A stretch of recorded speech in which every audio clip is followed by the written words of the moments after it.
राधिका आनंद यांच्या लग्नामुळे अंबानी कुटुंब सध्या चांगलंच चर्चेत आहे। अलीकडेच मुकेश अंबानी यांचा डाएट प्लॅन सोशल मीडियावर चांगलाच व्हायरल झालाय आणि हा डाएट प्लॅन जो आहे तर तो त्यांच्या पत्नी नीता अंबानी यांनीच शेअर केलाय। तर चला जाणून घेऊया की मुकेश अंबानी नाश्त्यात, दुपारच्या जेवणात आणि रात्रीच्या जेवणात नेमकं काय खातात। मुकेश अंबानी हे शाकाहारी आहेत। आठवड्यातून एकदाच बाहेरचा पदार्थ खातात। गुजराती पंकी हा त्यांचा आवडता पदार्थ आहे। हा पदार्थ तांदळाच्या पिठाचा वापर करून तयार केला जातो। तर आता मुकेश अंबानी ब्रेकफास्टमध्ये काय खातात तर यांचा नाश्ता हलका आणि पौष्टिक असतो, ज्यात ताजी फळे, रस, इडली, सांबर यांचा समावेश असतो।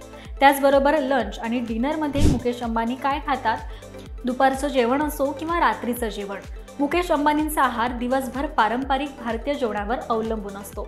त्यांना गुजराती पदार्थ खायला प्रचंड आवडतं, ज्यामध्ये डाळी, भाज्या, भात, सूप आणि सॅलड यांचा समावेश आहे। त्याचबरोबर ते काटेकोर डाएट फॉलो करतात आणि जंक फूड पासून दूर राहतात।